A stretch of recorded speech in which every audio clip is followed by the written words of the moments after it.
No one could calm the billionaire CEO's daughter. Not the world's most expensive child psychologists. Not the private tutors. Not the celebrity therapists. Not even the women hired to care for her day and night. But everything changed the moment a widowed single-dad cruise captain quietly sat beside her and said absolutely nothing. No one inside Sterling Global Headquarters could explain why the little girl who hadn't smiled in months suddenly stopped crying beside a man she had never met. They only knew one thing. The impossible had just happened. Captain Ethan Walker never imagined that one delayed medical examination would change his entire life. After spending nearly 3 weeks commanding the luxury cruise ship Ocean Majesty, Ethan returned home expecting nothing more than a quiet evening with his 9-year-old son, Noah. Instead, his doctor gave him unexpected news. "Captain, your shoulder injury is worse than we thought. You need at least 6 weeks off duty. For most people, 6 weeks sounded like a vacation. For Ethan, it sounded like disaster. Cruise captains weren't paid while recovering from medical leave. Bills still had to be paid. School fees still arrived. Noah still depended on him. Without complaining, Ethan accepted the first temporary job he could find. Building maintenance, Sterling Global Headquarters, one of the largest business towers in the city. It wasn't glamorous. Instead of standing proudly on the bridge of a billion-dollar cruise ship, he pushed a maintenance cart through marble hallways. Instead of guiding passengers across oceans, he replaced broken lights, fixed leaking pipes, cleaned forgotten storage rooms. Not once did he complain. Because every evening, Noah waited at home asking exactly the same question. "Did you have a good day, Dad?" Ethan always smiled. The best, even when it wasn't true. Unknown to Ethan. The owner of the building was Victoria Sterling, one of the youngest billionaire CEOs in America, 3 months earlier. She had lost her husband, Daniel Sterling, in a private helicopter accident while inspecting one of their overseas investments. Since then, everything had changed. Victoria barely slept. Board meetings became shorter, public appearances disappeared, but nothing worried her more than her 7-year-old daughter, Emma. After losing her father, Emma stopped talking to almost everyone. She refused therapy, ignored teachers, wouldn't play with other children. Sometimes, she simply sat on the office floor hugging a worn-out stuffed dolphin for hours. The building employed specialists from around the world. Every one of them failed.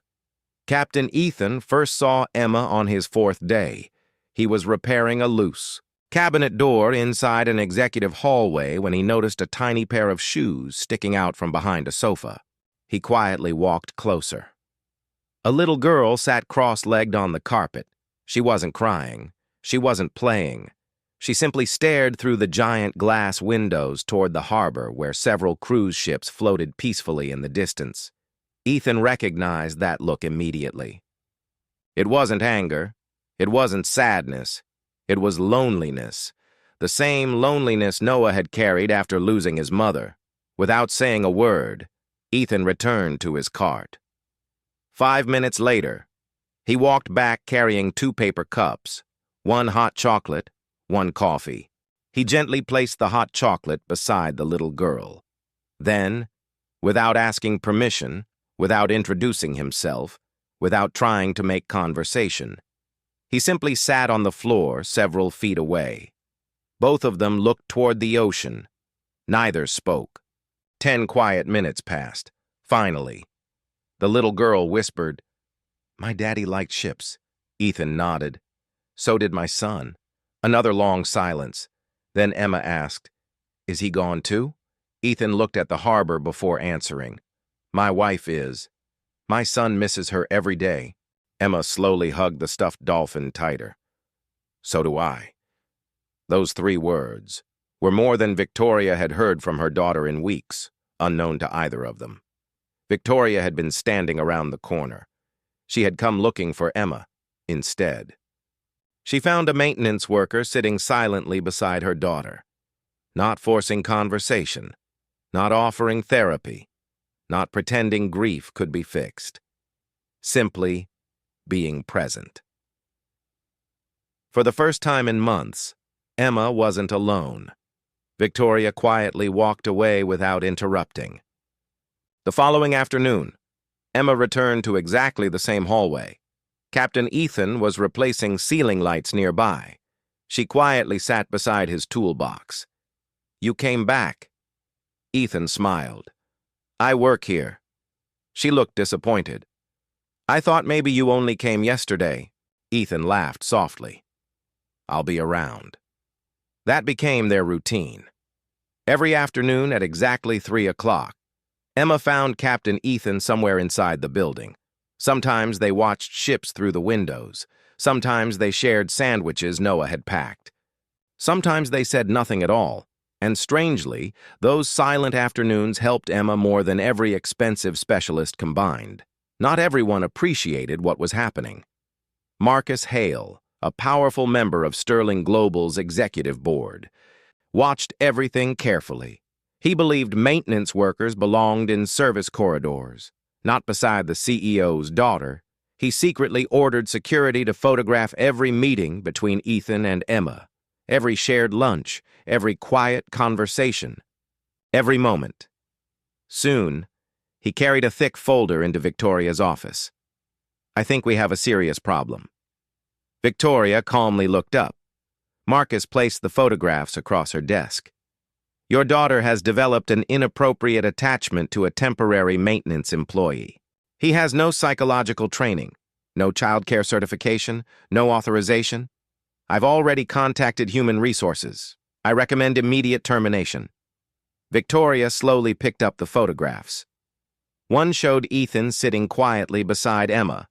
Another showed Emma smiling for the very first time.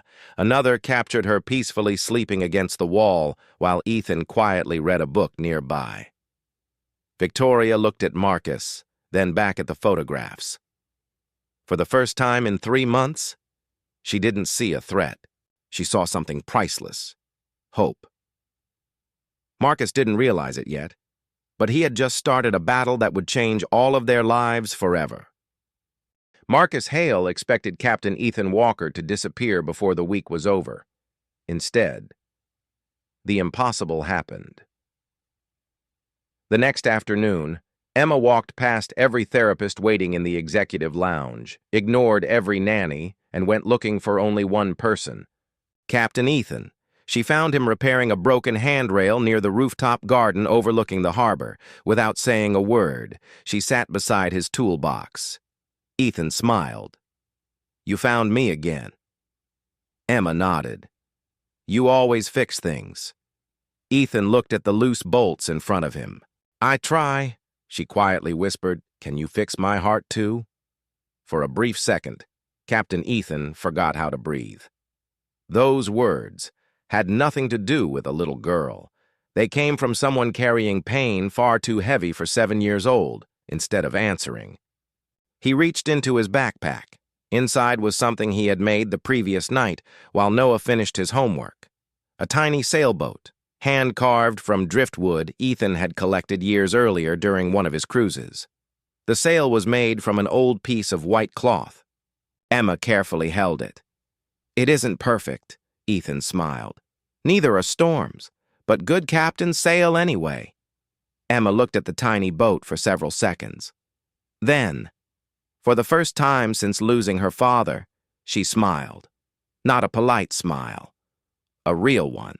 That evening, Victoria watched the security footage in complete silence. There it was, Emma smiling, holding a tiny wooden sailboat, laughing, something no therapist had managed to accomplish in almost 100 days.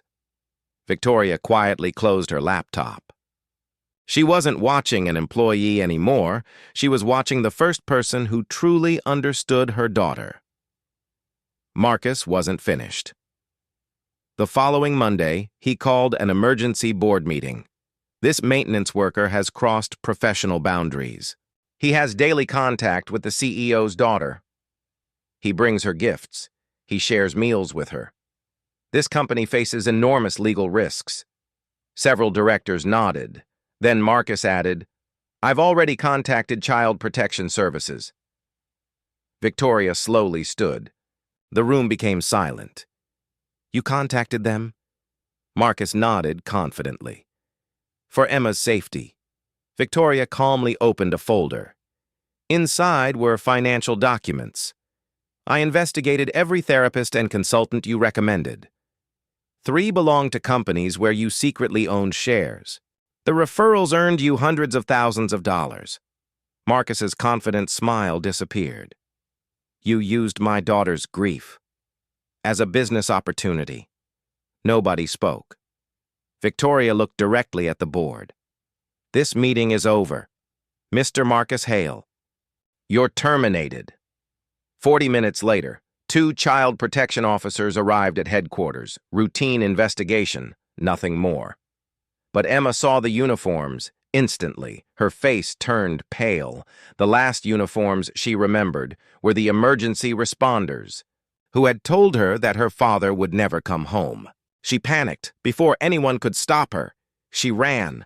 Through the executive hallway, down the emergency stairs, across the underground parking garage, toward the busy Harbor Road outside. Victoria screamed, "Emma!" Employees began chasing after her. The officers followed. But no one reached her first. Captain Ethan. He had heard the stairwell door slam. Years at sea had trained him to react before everyone else. He reached the street seconds after Emma. Cars rushed past. Rain had started falling. Emma stood frozen near the curb. Unable to move, Captain Ethan slowly walked toward her. He didn't call her name. He didn't tell her everything would be okay. He simply knelt beside her, opened his arms, and waited. Emma ran straight into them. She buried her face against his shoulder. I'm scared. I know. So am I sometimes. But I'll stay right here. When Victoria finally reached them, she saw her daughter safely crying in Ethan's arms. The sight broke something inside her. She whispered only one word. Ethan. He looked up. Neither of them said anything else. Nothing needed saying. A week later, Emma asked her nanny to take her somewhere. Not to the office, not to school, an old lighthouse overlooking the ocean. It had once been her father's favorite place when Victoria learned where Emma had gone. She drove there immediately. Captain Ethan arrived too. Inside the abandoned lighthouse, Emma sat near a dusty window holding the little wooden sailboat. She quietly asked, "Captain, did you ever know my daddy?" Ethan became completely still. Years earlier, before becoming a cruise captain, he had met Daniel Sterling during a maritime charity event. Daniel had loved listening to stories from experienced captains. One evening, Ethan had told him a story about storms, and how brave captains kept sailing even when they were afraid. Daniel never forgot it. He later told the same story to little Emma whenever she became frightened. Neither man had imagined. That years later, the same story would bring Daniel's daughter back to life. Emma slowly looked at Ethan. It was you. The story Daddy loved. You told him. Ethan quietly nodded. Emma smiled through tears. I knew. Months passed. Emma returned to school. She laughed again. She made friends. Victoria smiled more often. Captain Ethan recovered completely and returned to command Ocean Majesty. But every time his ship docked, Emma and Victoria waited at the terminal.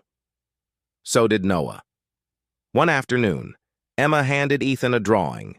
It showed 4 people. Captain Ethan, Victoria.Emma.Noah above them. She had written in bright blue letters, "Family isn't found.